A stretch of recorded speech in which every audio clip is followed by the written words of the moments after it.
तो ये वाला जो टेलीस्कोप है ये है रिफ्लेक्टिंग टाइप टेलीस्कोप। क्या है? इसके अंदर कोई लेंस नहीं है, बल्कि इसके अंदर मिरर है। कौन सा मिरर है? Concave mirror. इसके अंदर एक कनकेव मिरर होता है यहां पर अंदर। ये इसका ऑप्टिकल ट्यूब है। ये इसका क्या है? ये जो ट्यूब आप देख रहे हैं, बड़ा ट्यूब, इसे हम कहते हैं ऑप्टिकल ट्यूब। क्या कहते हैं? Optical tube. और ये इसका स्टैंड है। क्या है? स्टैंड। तो ऑप्टिकल ट्यूब जो है, इसके अंदर यहां पर पीछे एक मिरर लगा हुआ है, वो है कनकेव मिरर। क्या है? क्योंकि मिरर, स्फेरिकल मिरर्स जो हैं वो हमारे दो टाइप्स के हैं। एक होता है कौन सा? शाबाश, कनकेव मिरर। दूसरा होता है कन्वेक्स मिरर। कनकेव मिरर जो है उसका दूसरा नाम क्या है? शाबाश, कन्वर्जिंग मिरर। क्योंकि जब उस पर रेज ऑफ लाइट आती हैं, पड़ती हैं, तो वो उनको कन्वर्ज करता है एक पॉइंट पर। तो बिल्कुल वही प्रोसेस इसमें है। यहां पर एक कनकेव मिरर लगा हुआ है। जब लाइट यहां से आएगी, ये जो टेलीस्कोप है ये लाइट को कलेक्ट करता है, गैदर करता है। और जो यहां पर कनकेव मिरर है वो लाइट किस पर पड़ती है? कनकेव मिरर पर। और वो कनकेव मिरर कहां पर है? यहां पर। अब कनकेव मिरर इसको क्या करेगा? कन्वर्ज, लाइट को कन्वर्ज करेगा। और जो लाइट वापस आ रही है वो कहां पर पड़ती है? अगर आप देख सकते हैं यहां पर एक और मिरर लगा हुआ है। यहां पर एक और मिरर लगा हुआ है, लेकिन ये मिरर जो है it is at an angle of 45 degree. It is at an angle of 45 degree. ऐसे है ये, ऐसे। यानी जब रिफ्लेक्शन के बाद लाइट रेज वापस आएंगी वो किस पर पड़ेंगी? शाबाश, इस मिरर पर। और ये जो मिरर है it is at an angle of 45 degree. ये मिरर जो है यहां से जब इमेज बनेगी यहां पर, वो इमेज फिर हम यहां से देख सकते हैं। इसे हम कहते हैं आईपीस। ठीक है, तो वर्किंग क्या है? इसके अंदर एक कनकेव मिरर है, लाइट कलेक्ट होगी। ठीक है, वो किस पर पड़ेगी? कनकेव मिरर पर। और कनकेव मिरर जो है उसकी इमेज कहां पर बनाएगा? फोकस पर, जो हमने कल पढ़ा है। क्योंकि जब ऑब्जेक्ट इन्फिनिटी पर होता है, अच्छा, टेलीस्कोप का काम क्या है? इससे हम कौन से ऑब्जेक्ट्स देखते हैं? वो ऑब्जेक्ट्स जो हमसे बहुत दूर होते हैं, यानी वो ऑब्जेक्ट्स जो इन्फिनिटी पर होते हैं। और इन्फिनिटी से जब रेज ऑफ लाइट आएंगी, ठीक है, after reflection they meet at focus. ये आपने पढ़ा है। तो इमेज कहां पर बनेगी? फोकस पर। और ये जो मिरर यहां पर रखा हुआ है 45 डिग्री एंगल पे, ये फोकस पर है। किस पर है? फोकस पर। तो इमेज जो है, इमेज कहां पर बनेगी? इस मिरर पर। और इस मिरर से फिर हम इस इमेज को यहां से देख सकते हैं। इसको हम कहते हैं आईपीस। इसे हम क्या देखते हैं? जिस तरह हम माइक्रोस्कोप का होता है ना वो आईपीस, इसी तरह इस टेलीस्कोप जो है इसका आईपीस यहां पर होता है। फिर उस इमेज को हम यहां से देख सकते हैं और मैग्नीफाई कर सकते हैं। आईपीस जो है इसमें लेंसेज लगे होते हैं। आईपीस का काम ही होता है क्या? मैग्निफिकेशन। ये जो वो इमेज है उसको वो बड़ा बना देता है। ठीक है, इसीलिए हम इसको कहते हैं कि वो जो इमेज है वो फिर यहां पर मैग्नीफाई होके उस इमेज को फिर हम यहां पर देख सकते हैं। ठीक है, तो ये इसका जनरल प्रिंसिपल है कि ये रिफ्लेक्टिंग टाइप टेलीस्कोप है। और लाइट रेज जब आएगी इन्फिनिटी से, वो किस पर पड़ेंगी? कनकेव मिरर पे। अच्छा, उसकी इमेज कहां पर बनेगी?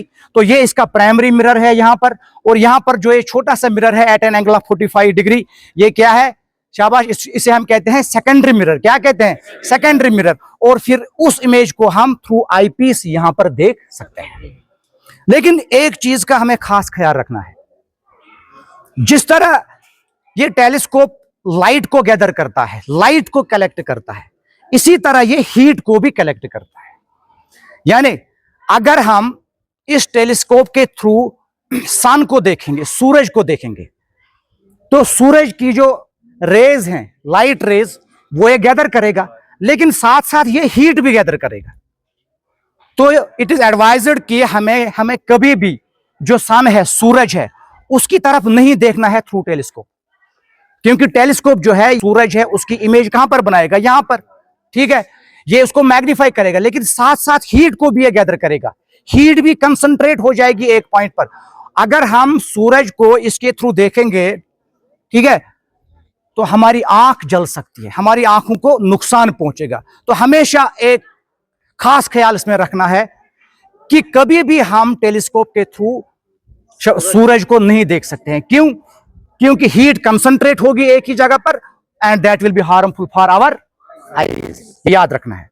अब अगर हमें सूरज की इमेज देखनी होगी उसके लिए भी एक अलग सा प्रोसीजर है, वो भी मैं आपको बताऊंगा। लेकिन जनरल प्रिंसिपल जो है वो यही है कि it is a reflecting type telescope. It is a reflecting type telescope. अब यहां पर इसके साथ एक छोटा सा टेलीस्कोप भी है। ये है ना छोटा सा टेलीस्कोप। और ये जो छोटा सा टेलीस्कोप है इसको हम कहते हैं फाइंडर स्कोप, इसको हम कहते हैं नॉर्मली ये जो टेलीस्कोप है it is also called Newtonian telescope. क्या कहते हैं?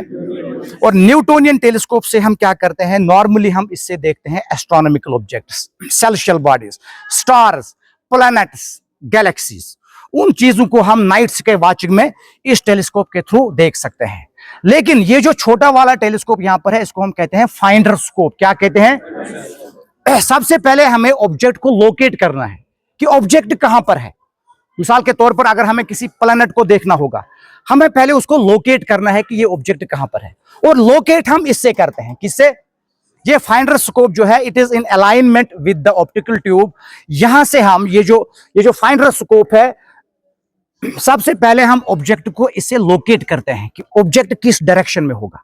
ठीक है, तो फिर उसके बाद हम इस ऑब्जेक्ट के थ्रू उसको देख सकते हैं। तो ये जो छोटा वाला यहां पर ये है, इसे हम कहते हैं क्या? शाबाश, फाइंडर स्कोप। क्या कहते हैं? Finder scope. और इसका काम क्या है? फाइंडर स्कोप का काम क्या है? इससे हम पहले ऑब्जेक्ट की लोकेशन देखते हैं। ठीक है, हम ये देखते हैं कि ऑब्जेक्ट किस जगह पर है, उसकी पोजीशन कहां पर है। तो फिर उसके बाद हम आईपीस के थ्रू उस ऑब्जेक्ट को देख सकते हैं। ठीक है, अब अगर हम देखेंगे कि ये जो टेलीस्कोप है इसकी दो मूवमेंट्स हैं। एक ऐसे, इस टेलीस्कोप को मैं ऐसे भी घुमा सकता हूं, है ना, ऊपर नीचे, ऊपर नीचे, और इसको मैं ऐसे भी घुमा सकता हूं, ऐसे हॉरिजॉन्टली। तो ये जो दो मूवमेंट्स हैं, एस्ट्रोनॉमी में इनका एक खास टर्म है। जब भी हम किसी ऑब्जेक्ट को लोकेट करेंगे तो पहले हमें देखना है कि उसकी हाइट कहां पर है, कितनी है, वो कहां पर लोकेटेड है। तो ये जो एंगल है वो हम कैसे देखेंगे? ऐसे। मिसाल के तौर पर मुझे कोई ऑब्जेक्ट देखना है, वो ऑब्जेक्ट है इस लोकेशन पर। ठीक है, तो ये जो टेलीस्कोप है मुझे इसको ऐसे घुमाना है ना, ऊपर नीचे, ठीक है, वर्टिकल पोजीशन में, ऐसे ऊपर नीचे। और ये जो एंगल बनता है, इस एंगल को हम कहते हैं ऑल्टीट्यूड। क्या कहते हैं? तो altitude is the horizontal angle. ये आपने मैथमेटिक्स में भी पढ़ा। जब हम टेलीस्कोप को ऐसे घुमाएंगे, इसका मतलब है कि हम इसका कौन सा एंगल देख रहे हैं? ऑल्टीट्यूड। कौन सा एंगल देख रहे हैं? ऑल्टीट्यूड। शाबाश। ये ऑल्टीट्यूड होता है 0 डिग्री से 90 डिग्री तक। और ये कहां से स्टार्ट होता है? होराइजन। होराइजन मीन्स वो स्काई लाइन होती है ना, जहां पर हमें लगता है कि स्काई और अर्थ जो सरफेस है वो आपस में मीट करती है, अपियर टू मीट, उसे हम कहते हैं होराइजन। होराइजन से ये एंगल स्टार्ट होता है कितना? 0 डिग्री। और ये ऊपर चला जाता है, ऊपर चला जाता है, ऊपर चला जाता है, डायरेक्टली ऑन ये ओवर द हेड ये होता है यहां पर 90 डिग्री एंगल। क्या होता है? तो ये जो 0 to 90 डिग्री एंगल ऐसे है, इसे हम कहते हैं ऑल्टीट्यूड। क्या कहते हैं? तो इस डायरेक्शन में हम इसको घुमा सकते हैं। ठीक है, और दूसरी डायरेक्शन जो है इसकी, दूसरा एंगल जो है इसका, वो है ऐसे। ठीक है, हॉरिजॉन्टल। हॉरिजॉन्टल जब हम इसको घुमाएंगे ऐसे, और ये हमारा जो एंगल देता है इसे हम कहते हैं एजीम्यूथ। क्या कहते हैं? एजीम्यूथ। ये एस्ट्रोनॉमिकल एंगल्स है एक्चुअली, ये एस्ट्रोनॉमिकल कोऑर्डिनेटर्स जो होते हैं। तो एजीम्यूथ जो एंगल है ये कहां से स्टार्ट होता है? नॉर्थ से। अभी जिस जगह पर मैं खड़ा हूं मेरे सामने ये क्या है? नॉर्थ। ये क्या है? ईस्ट। ये क्या है? साउथ। और ये क्या है? वेस्ट। तो ये जो एजीम्यूथ स्टार्ट होता है ये होता है 0 डिग्री नॉर्थ से। यानी अगर मैं इसको नॉर्थ की डायरेक्शन में रखूंगा, it means it is 0 degree azimuth. It is 0 degree azimuth. और जो भी मुझे सेलेस्टियल बॉडीज देखने हैं, मुझे वो एक खास एंगल पर देखने हैं, और वो एंगल जो है वो है 0 डिग्री टू 90 डिग्री। यानी अगर ये नॉर्थ है, मैं ऐसे रखूंगा, इट मींस ये 90 डिग्री है, ये क्या है? 0 डिग्री। इसी डायरेक्शन में लगभग जितने भी सेलेस्टियल बॉडीज होती हैं, प्लैनेट, स्टार्स, वो हम देख सकते हैं। तो ठीक है, तो ये जो टेलीस्कोप है, अच्छा, दो एंगल्स पर ये काम करता है। एक होता है ऑल्टीट्यूड, जब हम इसको घुमाते हैं ऊपर से नीचे, ऑल्टीट्यूड 0 to 90 डिग्री। और दूसरा होता है इसका शाबाश एजीम्यूथ। क्या होता है? एजीम्यूथ। हॉरिजॉन्टल। हॉरिजॉन्टल जो एंगल होता है वो स्टार्ट होता है 0 डिग्री से 90 डिग्री तक, फिर 270, और फिर 180, फिर 270, और फिर लास्ट में वापस आता है 360 डिग्री। यानी जो सर्कल होता है ना 360 डिग्रीज, 0 ऐसे, 0 से लेकर ईस्ट की तरफ 90 डिग्री, साउथ की तरफ 270 डिग्री, नहीं 180 डिग्री, अच्छा, वेस्ट की तरफ 270 डिग्रीज, और फिर वापस नॉर्थ की तरफ 360 डिग्री, यानी 0 to 360 डिग्री, उसे हम कहते हैं एजीम्यूथ एंगल। ठीक है, तो जब भी हमें कोई सेलेस्टियल बॉडी देखनी है, ठीक है, सबसे पहले हमें क्या करना है? ये दो एंगल्स हमें चेक करने हैं, आल्टीट्यूड और एजिमुथ। और वो डायरेक्शन देखनी है कि ये जो एंगल है, ये जो सेल्सियल बॉडी है, चाहे वो स्टार है, प्लैनेट है, वो किस दिशा में है, वो किस डायरेक्शन में है। और आजकल फॉर आवर कन्वीनियंस आजकल कुछ मोबाइल एप्लीकेशंस भी हैं जो हमें स्टार्स की लोकेशंस बता देता है, ठीक है। स्टेलेरियम है या स्टार ट्रैकर है। मिसाल के तौर पर अगर मैं अपने मोबाइल की जो एप्लीकेशन है मैं उसको ऐसे रखूंगा तो वो मुझे बताएगा कि जो सैटर्न है वो किस डायरेक्शन में है, अच्छा यूरेनस किस डायरेक्शन में है, तो उसी डायरेक्शन में फिर मैं अपने इस टेलीस्कोप को घुमा सकता हूं, डायरेक्ट कर सकता हूं, ठीक है। तो this was the basic principle of this telescope. It is a reflecting type telescope, ठीक है। ये इसका स्टैंड है, ये इसका ऑप्टिकल ट्यूब है।